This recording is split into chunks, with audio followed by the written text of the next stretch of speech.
This is KGW News at Sunrise. 2 Milwaukee police officers will not face criminal charges after a man died in their custody.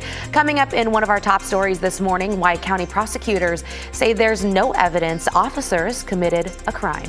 And get ready now. That's a message from first responders, power companies, and Rod Hill has ahead of the winter storm that could leave inches of snow on the valley floor. A timeline of what to expect and when, plus some tips to prepare. That's all ahead on Sunrise this morning. And we are also live this morning at the Portland Expo Center, home to this week's 64th annual Portland Boat Show. And yes, we are ready to go on this Thursday morning. Christine, China, Christopher, and Rod. We've always had a lot of fun covering this show on the Sunrise program throughout the years, and we hope to do so again this morning. The plan is to join you again for a full look at this year's show at 5:15. I just have to make sure that we are clear to go there. Oh yeah, we are clear for 5:15. Yeah. We will check back in with you coming up here in about 15 minutes. Yeah, he's sitting there in his life vest. Drew out of the studio, the crew in studio. We'll check in with him in a second. Do we have the iceberg warnings ready for the Columbia River ride? Yeah. Yeah. All right, the Weather Service has popped up a winter storm watch for us starting at noon tomorrow through the day Saturday, and it is encompassing from the coast, everything in white, from the coast through the valley, out into the gorge. This is a winter storm warning up into the Cascades. So all systems are go for this cold air to drop in during the day tomorrow and change any precipitation quickly to some form of wintry precipitation, meaning ice or snow. All right, right now, the day ahead of that, snow levels are back up, holding where they normally would be, 1,500 feet, meaning away from the valley floor. So we just have rain showers, and it will be another day in the 40s. We actually hit 47 yesterday. I've got us 41 now, 43 at noon. Could be up to about 46 for a high today. Good day to get out and get some things done. We could see the first snowflakes in the valley as soon as tomorrow morning. For right now, here's Chris McGinnis. All right, let's get you out to the east side. Got a closure right now in Clackamas County. Highway 224 closed because of a slide near the Barton area. Meanwhile, as we get you back to the freeway drive, this is I-5 up through North Portland. You can see the southbound commute rolling along just fine. Little road spray out there, of course. What's new? We've been saying that like every day this week. Interstate 84, the Banfield looks good. And a quick check at the west side. This is Highway 26 out near Cedar Hills Boulevard. You can see the rain falling. Headlights on that eastbound commute still rolling along just fine. Guys, no major delays on the freeways heading into town just yet. Yeah, good to hear. Thank you, Chris. Now at 5, 2 Milwaukee police officers will not face criminal charges after a man they were transporting from Providence Milwaukee Hospital died in their custody. It was all recorded on the officers' body cameras. And now the Multnomah County DA's office is essentially saying that the evidence shows that the officers only took the man into custody as a last resort. KGW's Alma McCarty has the details. The 2 Milwaukee police officers who transported John Michael Descamps to Unity Center for Behavioral Health from Providence Milwaukee Hospital on December 12th will not face any criminal charges after the 26-year-old died in their custody. Hey, Gene. Gene. He doesn't look at me. Multnomah County prosecutors finding no evidence those officers committed a crime, calling Descamp's death a medical event only. The medical examiner stating Descamps died from an overdose with contributing natural causes. Trying to take him back into the hospital. They refused care. In the same memo, the prosecutor details how Descamps was first brought to the hospital by ambulance earlier that evening, after Clackamas County deputies responded to a MAX station.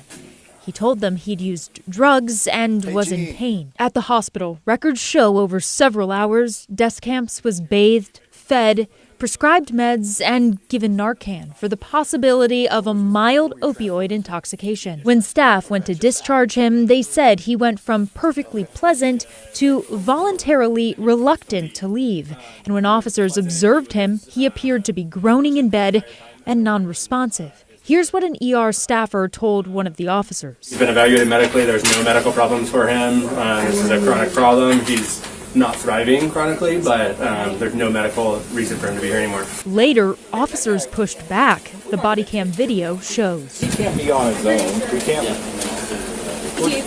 Huh?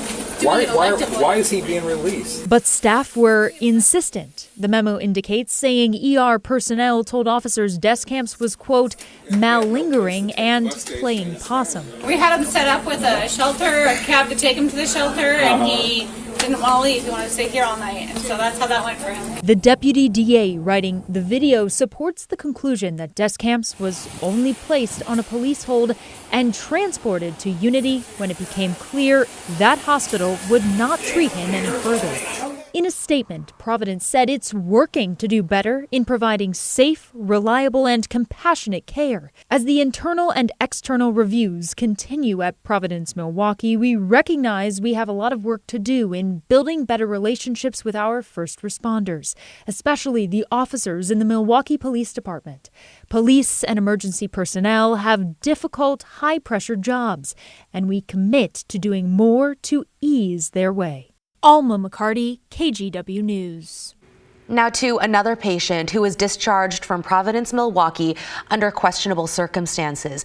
TriMet recordings from the night of January 1st detail how a driver called to report security at the hospital had placed an older woman on his bus. The driver says she appeared to be in crisis and was unable to care for herself. I didn't like it at all. I felt she was forced on me, and I knew it was going to be like this. So in the recording, TriMet operations staff tell the driver they've started flagging and reporting these types of situations to the organization that accredits and sets standards for hospitals. That effort, TriMet says, to support drivers. Disability Rights Oregon weighed in too, saying these cases point to a larger problem. She's being placed on there because,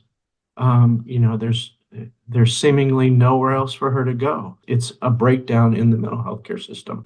Providence would not provide details about this specific patient because of privacy policies, but TriMet says police and medical teams responded to the bus and took the woman to a hospital in an ambulance. Detectives are investigating the death of a man who was shot by police in Gresham. This happened Tuesday night at the Golden Knight Motel on East Powell Boulevard. Officers say they shot the suspect after he got into one of the rooms at the motel and stabbed a person inside multiple times. The suspect died at the scene. The victim was taken to the hospital but is expected to survive. The incident was all captured by officers' body camera, but the footage is not being released at this time. And like you've heard Rod talking about, winter weather will be rolling in soon. Power companies, though, say right now is a good time to prepare for extended outages. PGE recommends having a flashlight, maybe a headlamp with fresh extra batteries, along with a battery-powered or hand-crank radio, maybe an alarm clock or watch on hand too. They're also recommending double-checking that your phone and other electronic devices, including charging banks, are full and ready to go, something I definitely thought of this morning. PGE says it's working on its game plan ahead of the storm. Staging the right resources where we think the biggest impact is going to be, bringing in additional crews and things like that, so that if that storm does cause outages, we're ready to quickly react. Portland Fire and Rescue also wants to remind people to know how to shut off the water in case pipes burst.